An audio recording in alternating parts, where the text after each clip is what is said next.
कि यहाँ के लोकल ऑफिसर्स यहाँ नहीं होने चाहिए थे और एडजस्टमेंट विदाउट करप्शन होती नहीं। इसमें खुलेआम करप्शन होती है, बहुत बड़ी करप्शन है, छोटी सी करप्शन नहीं। यहाँ फेक डिग्री एक बड़ा स्कैंडल है।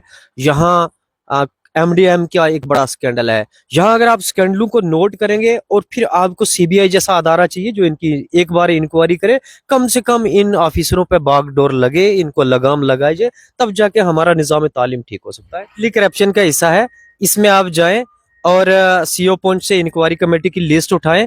आए दिन पब्लिक का कोई ना कोई मुद्दा जो है वो लेकर के हम आपकी खिदमत में जरूर हाजिर होते हैं और हमारी कोशिश रहती है अवाम के साथ हुई नाइंसाफियों को उजागर किया जाए और एडमिनिस्ट्रेशन तक पहुंचाया जाए।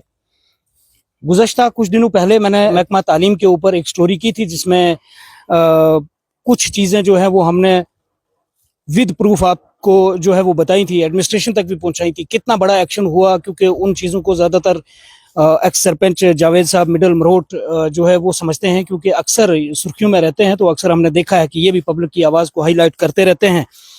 एजुकेशन डिपार्टमेंट के ऊपर अगर बात की जाए तो बहुत सारी आरटीआई भी इन्होंने लगाई हैं, वो क्या कुछ रिजल्ट निकला। और गुज़श्ता दिनों जो मैंने एक स्टोरी की थी कि जिसके ऊपर एटीडी एनुअल ट्रांसफर ड्राइव में जो पोस्टिंग टीचरों की हुई है और वहाँ पे वो टीचर जो है वहाँ पे उनकी हाजिरी नहीं लग रही है, वो दूसरे स्कूलों में उनकी हाजिरी जो है वो लग रही है। इन सब चीज़ों पे जाने की कोशिश करेंगे। जावेद साहब बहुत बहुत शुक्रिया।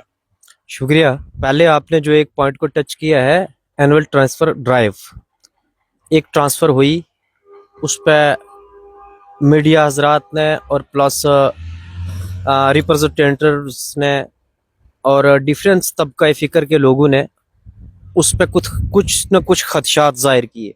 देखिए, एनुअल ट्रांसफर ड्राइव में जो पोस्टिंग हुई टीचरों की, अब हमें ये सुनने में आ रहा है कि तालमेल से वो जहां मर्जी ऑफिसरों की हो रही है वो वहीं उठा के जो है एक स्कूल से दूसरे स्कूल में कर रहे हैं। बहाना ये है नीड बेस।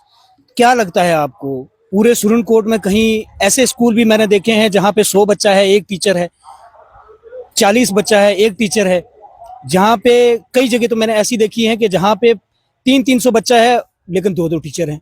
तो क्या वहां जरूरत नहीं है? डिस्ट्रिक्ट पुंछ की सबसे बड़ी बदकिस्मती ये है कि जो मुझे नहीं कहना चाहिए और वही कहना पड़ जाता है कि यहाँ के लोकल ऑफिसर्स यहाँ नहीं होने चाहिए थे। सबसे बड़ी बदकिस्मती यही है, क्योंकि लोकल ऑफिसर के पास हर आम आदमी की अप्रोच होती है। जब आम आदमी की अप्रोच होती है तो फिर वो अपनी नीड पे अपने तरीका कार से अपनी एडजस्टमेंट करवा लेते हैं और एडजस्टमेंट विदाउट करप्शन होती नहीं। इसमें खुलेआम करप्शन होती है कि एक स्कूल में अगर 100 बच्चे हैं तो वहां एक टीचर काम कर रहा है, तो उनको दूसरे 4 टीचर कब मिलेंगे? इसका मतलब साल तो खत्म हो गया ना, एक साल खत्म हो गया। तो अब मान के चलिए 8 क्लास एक मिडिल स्कूल में है तो 8 नस्लें तबाह हो गई। क्या लगता है आपको, ये एजुकेशन डिपार्टमेंट में तालमेल है, करप्शन है या फिर क्या है? यहाँ बहुत बड़ी करप्शन है, छोटी सी करप्शन नहीं। यहाँ फेक डिग्री एक बड़ा स्कैंडल है। यहाँ आरटी टीचरों की ट्रांसफर है, एक बड़ा स्कैंडल है। यहाँ एमडीएम का एक बड़ा स्कैंडल है। यहाँ अगर आप स्कैंडलों को नोट करेंगे और फिर आपको सीबीआई जैसा अदारा चाहिए जो इनकी एक बार इंक्वायरी करे, कम से कम इन ऑफिसरों पे बागडोर लगे, इनको लगाम लगाए जाए, तब जाके हमारा निजाम तालीम ठीक हो सकता है। इस वरना कोई चारा नहीं। देखो, जो हमारे इस साल की जो सैंक्शन है स्कूल बिल्डिंग्स की, इसमें सबसे बड़ा पहला स्कैंडल तो R&B वालों ने कर लिया। सेकेंडली ये है कि बहुत जगह रेवेन्यू डिपार्टमेंट ने लोगों से हिबा की दस्तावेजात लिए मगर स्कूलों के रिकॉर्ड ही मेंटेन नहीं किए।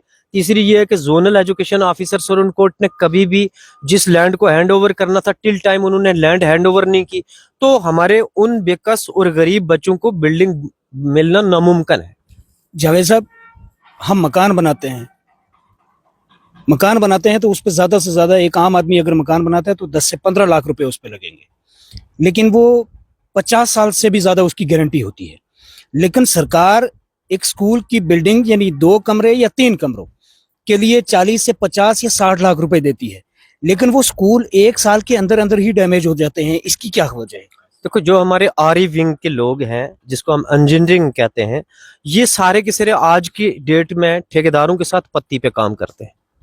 और जब आप खुद ही उससे हिस्सा उठा रहे हो तो बताओ वहां मटेरियल कौन सा लगेगा? आप खुद ही एक अच्छा खासा करप्शन का पहले ही अमाउंट उठा लेते हो तो वहां कौन सी ऐसी कंस्ट्रक्शन होगी स्टैंडर्ड की कि जिसकी गारंटी है 50 या 60 साल होगी। अब सच है, ये सामने की बात है, टेक्निकली पॉइंट से हम एक 6 के रेशे से अपना मकान बनाते हैं तो वो 60 साल या 70 साल डैमेज नहीं होता। और सेम ही एक 3 का रेशा जहां ठेकेदार ने लिखा, क्या नाम है, उस जेई ने लिखा होता है, जिसको ठेकेदार जो है वो लेआउट करता है, मगर वो बिल्डिंग 2 साल के अंदर ही अंदर डैमेज हो जाती है। एक्चुअल में वो सिर्फ आंखों में धूल झोंकना होता है, एस्टिमेट में लिखने से जो इम्पोज होता है, लेआउट होता है, वो ऐसा नहीं होता, सब स्टैंडर्ड मटेरियल लगता है, जिसकी वजह से हमारी दूसरे दिन बिल्डिंग गिर जाती है।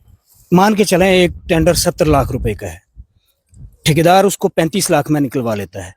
आज लोग भी ये जानना चाहेंगे, क्या 35 लाख में एक कॉन्ट्रैक्टर जो है वो 70 लाख का निकाल रहा है, क्या वो 35 लाख का ही काम करेगा या फिर 70 लाख का काम उसको करके देना पड़ेगा?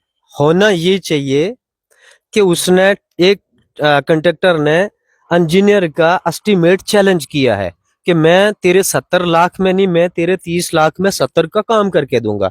होना ये चाहिए कि उस इंजीनियर को उससे 70 लाख का काम करवाना चाहिए।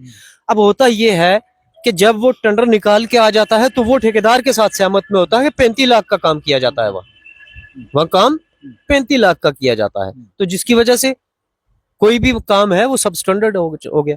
लेकिन ये सारा कुछ देखने को हमें डिस्ट्रिक्ट पुंछ में ही मिलता है, कहीं बाहर भी हम गए हैं, कश्मीर डिवीजन में भी हम गए हैं, वहाँ स्कूल देखे हैं, सड़कें देखी हैं, वहाँ का इंफ्रास्ट्रक्चर देखा है, वहाँ की डेवलपमेंट देखी है, तो उससे कुछ बहुत ही जो है वो पीर की गली के इस तरफ होते ही आपको पूरा नक्शा चेंज होता हुआ नजर आएगा। इसकी वजह खास क्या है? देखो, यहाँ हिरासमेंट करप्शन है। जब तक यहाँ की करप्शन खत्म नहीं होगी, जब तक यहाँ डायरेक्टर एसीबी यहाँ कोई अपना सीधा सीधा, जैसे पुलिस स्टेशन है, ऐसे डायरेक्टर एसीबी को भी यहाँ एक स्टेशन खोलना चाहिए कि इन करप्ट लोगों को उठाए और अंदर बंद करे, तब जाके इन गरीब लोगों की कोई डेवलपमेंट हो सकेगी। अदर देन यहाँ डेवलपमेंट होने का कोई चांस है। जो मैंने आपसे एक सवाल किया था उसका जवाब मुझे नहीं मिला है कि गुज़श्ता रोज जोन बफलियाज की मैंने एक स्टोरी की थी, जिसमें 10 टीचर जो हैं जोन बफलियाज के एनुअल ट्रांसफर ड्राइव में उनकी ओरिजिनल पोस्टिंग हुई थी, बट वो ओरिजिनल पोस्टिंग पे नहीं, दूसरी जगहों पे तालमेल से हैं। तो अभी वो, मैंने जहाँ तक मुझे एज पर सोर्स जो हमें खबर मिलती है या मिली है, वो अभी अपनी पोस्टिंग पे वापस नहीं गए। तो क्या लगता है, ये करप्शन का हिस्सा हो सकता है या फिर तालमेल हो सकता है, क्या कहेंगे? डायरेक्टली करप्शन का हिस्सा है।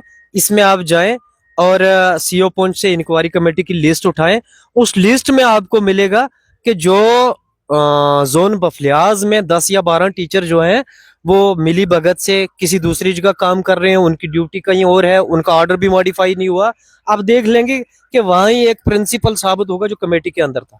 सर, ये जिम्मेदारी कोई उठा ही नहीं रहा है।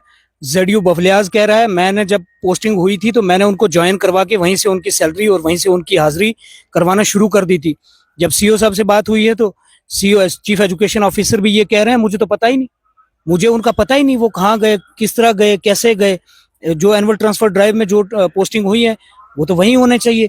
डिपार्टमेंट को अपने ही मुलाजमों का पता नहीं है, ये क्या चल रहा है? अगर वो कहता है कि मुझे अपने 10 टीचरों का पता ही नहीं, तो ये एक लम्हा फिक्रिया है, ये एक बड़ी दुखद कहानी है फिर, कि उसके नॉलेज ही में नहीं कि उसके 12 टीचर कहाँ काम कर रहे हैं, उनकी सैलरी कहाँ से ड्रा हो रही है, और वो एनुअल ट्रांसफर के अंदर ट्रांसफर हुए थे, उसके बाद मॉडिफाई हुए हैं, वो किस सरकमटेंस से मॉडिफाई हुए हैं, या वो वर्बली कहीं काम कर रहे हैं।